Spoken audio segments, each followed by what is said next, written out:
Hi, Wulff Den Clips. I wanted to turn this into a clips video, but I feel like I didn't go into it enough. We talked about this extensively on our podcast, but basically what's going on right now in the retro games collector market is that you have Heritage Auctions. They're a big online auction house. They created a company called Wada Games that grades retro games. They put a grade on it. And Heritage Auctions is artificially putting high grades on certain games and artificially inflating the price of those games. They're buying them from themselves. Kind of like if you have an eBay listing and you just bid on the listing yourself. And this has been going on for a while. And this is why in the past year, retro games have been an insane amount of money. You see all of these games skyrocketing in price. And they have no shame about it. So here is a picture of Spawnwave, who's in front of the Heritage Auction booth that was at Too Many Games. What you don't see in this picture is right here to the right is Wada Games booth. They were sharing a booth. They don't even try to hide the fact that they're in bed with each other. So I knew that the retro game market was crazy and everything was expensive, but I didn't really realize until I went to Too Many Games and saw the high prices of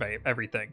Because 2 years ago, when I went to Too Many Games, and even the year before that, everything was cheap there because there were so many vendors. They were all competing with each other. But this time, you got Heritage Auctions inflating the price of everything. So literally everything was insanely expensive. There was a copy of Resident Evil Dead Aim, the worst Resident Evil game to grace this earth. $70. It's a sad world. So anyway, that inspired me to go through all my NES games. And then this is the video. So I was at my parents' house today and I took a bunch of NES games. First of all, we have the box for this. That's pretty cool. Not that this is worth anything. I mean, it could be. This we had as kids with the box and everything, I'm pretty sure. Roland Rocker. I don't have the actual manual for this game, I guess. This game is absolute dog shit, by the way. I'm pretty sure I stole this from Greg in high school. I'm pretty sure this is Greg's. I'm not 100% sure, but I'm a little sure this is Greg's. I'll give it back. So what I want to do, I got these. It says dust all over it somehow. I just took it out of the box and it has dust. And it's so annoying. Because I went to Too Many Games. I saw how much these things were friggin' worth. So what are all the carts for? No, I just went to Too Many Games and I saw how much these friggin' things were worth. So I was like, shit, I better get them out of my parents' house and put them in boxes. Pretty good condition, Bob. I'm sure Greg would love it. Yeah, well, I'm mad at Greg. I'm mad at Greg and Jerry. They went to Massachusetts without me. So maybe I'll keep this. It says tape on the bottom for some reason. Greg must have taped the bottom of it. It's not closing right. Oh, hey. Oh, nope. I don't know why this freaking box sucks. I can't fuck around with this thing anymore. This is just fucking stupid ass, dumbass thing. Bob, don't forget to sign those before you encase them. Shut up. Ooh, this is perfect. I'm saving the best for last, guys. I got one more. That's a big boy. Oh, you piss. You little piss. There's no reason for me to put this in the case. This one's not worth dick. Oh my god. And it just popped out. Cool, dude. Boom. So I tweeted about this. Let me tell you the tale of this guy. I've went on a journey. Let me put this all together. I just took it out of the box. I should not have done that. Let me keep it all relatively together. I went on a little journey of trying to get every single version of the original Super Mario Brothers. This is my favorite game, and there's a million different versions of it. So there's this, which is the the Mario Duck Hunt combo, but this has a blue outline. There's one that's all black. So I also have that one. Then there's this one, Mario Duck Hunt and Track Meet. Then there's this one, which is this one has the manual too for some reason. Oh, I bought the manual for $3. Then there's this one. I found this one when I originally bought it, it was just this, and I think the booklet? I'm not entirely sure. This is also 5 screws. That means it was one of the original launched ones, and it has 5 screws. A normal game only has 3. 5 screws is because there's a Famicom converter in here. If you open it up, you'll see a little chip that converts it from Famicom to American Nintendo. So I bought this, and I think it came with the manual. I don't remember. This manual's freaking mint though. Look at how pretty.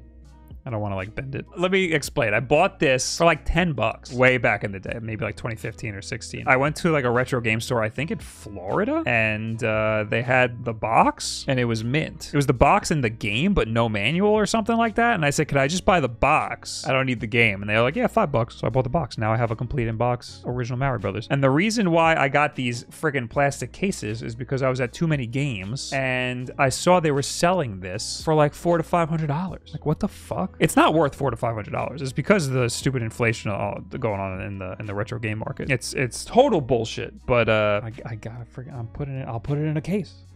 I'm not selling it. That's for damn sure. It's even got the little tab on the back. Look at this. Even got this little thing on the back that like flips up. Try not to bend it too much. Oh shit. So you keeps popping out. I have to be careful not to like ruin that part. There you go. When it first came out in America, it might have been released with the NES itself, but it seems to have come out a little bit later. Regardless, it was definitely released sometime later that same year in America. However, the game didn't see a release in Europe until May 1987, and Australia didn't get the game until July 1987. There's the Hong Kong NES release, this Indian Samurai port, the Canadian release, and different ones released all over Europe. Once the Famicom Disk System was released, a port of the game was released for it in Japan in February 1986, now being on a disc rather than a cartridge.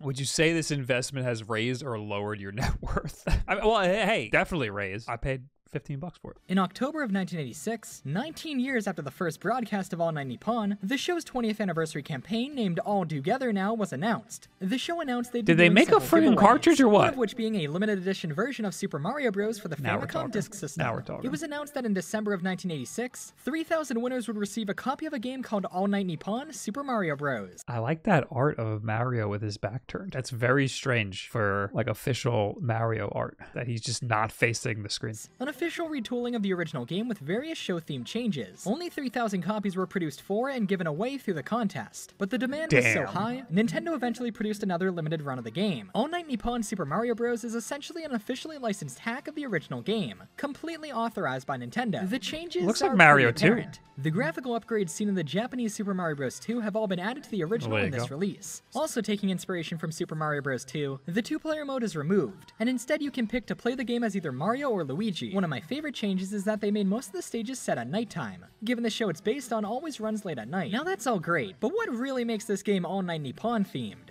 Oh. Most of the enemies and characters have been replaced with caricatures of famous stars from the radio show. It's likely almost all of these are lost on most players today, but I'm sure for the time it was pretty cool. So all the Toads are guys from the show. If you wish to find a copy of it today, remember it had a very limited release, so it's not that easy to find. Though if you can locate a copy, it's certainly worth it. 50,000 yen is only $500. Oh, this was in 2020. 50,000 yen is as much as this.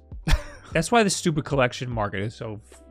The collector's game market is so trash right now, because this is an actually rare game that should be worth thousands and thousands of dollars. But instead, they drove the price of this up, and these should be a dime a dozen. Bob just dropped $3,600 on a laptop. You think he cares about... Okay, I care about $500, okay? I care about it. I'm just saying, this stupid fucking game that is one of the highest selling games of all time is selling... I saw fucking 3 copies of it in a row at Too Many Games selling for almost $500. And this one, which you can't get anywhere because it's actually rare, is selling for $500, or was a year ago. Let me make sure I have the conversion right. Yeah. Oh, it's less. It's fucking less, dude. All right, now we're talking. But still, this is not. This should be more. Now we're talking. This is more. This is more what it should be worth. But still, this is actually a rare game. This is not the right cartridge. Yeah, it's supposed to be a disc system game. Did they wait? Did they? Is this a re-release? Did they re-release it on cartridge? What's with the cartridge ones? Description of item: Shohin product. All right. You can't price things for sale on eBay. You got to go to the recent sales. All right, dude. How do I do that? Are you fucking kidding me? No original sticker. Well, how do you take a sticker off? This is All Night Nippon, but it's not. That's the regular. That's Mario 2. No wait. All Night Nippon. Yeah, okay. I was reading this before at my parents' house, and it says Super Mario Bros. Su, like 2. Or Zoo. Yeah. Anyway, that's egregious. Oh, so he's selling both? Burazazu. Oh, brothers? Oh, I thought the zoo was the 2. Burazazu.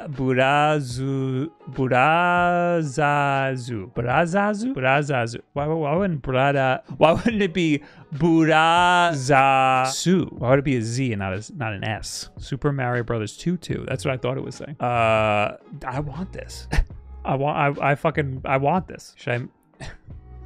Should I make this guy an offer? I'm gonna offer him what, $100? 150? I'm gonna offer him $150. This seller would be more likely to respond if your offer is around 2,673. Okay, well, too bad. All right, Godspeed. I need to know more about the different types of versions of All Night Nippon. Officially licensed retool of Super Mario Bros. The Lost Levels, but I thought it was the original game. Oh, did they make the original game in the Lost Levels engine? No, it's the same engine. Well, like updated graphics, I guess. I think they just changed some of the assets. Most winners received their copy in February. Initially, only 3,000 copies were produced, but a limited number were additionally created for mail order due to high demand. The game was published by Fuji TV, who would go on to publish Doki Doki Panic, which was localized in the West as Super Mario Bros. 2. The game is a remix with most of the level designs adapted from Super Mario Bros. Along with the likeness of Japanese celebrities as sprite swaps. As such, there is no two-player game, but you have the option to play as Luigi with his unique physics. Oh, he's got unique physics in that game? It looks like it was just for the disc system. I don't know where those must be repros. Weird. I don't know. Oh, I also, I have these 2, 3, and 6. I think these are like the cheapest Mega Mans. I don't know about 6. You know what? I think I bought 6 from GameStop. I think I had a honey ad where I bought Mega Man 6 and it was like super cheap and it came in like great condition. Anybody remember? Somebody mentioned it the other day. How do they taste? What, the Mega Mans? I thought about it. I almost did it. Another reason why I took so many of these NES games, because of this guy.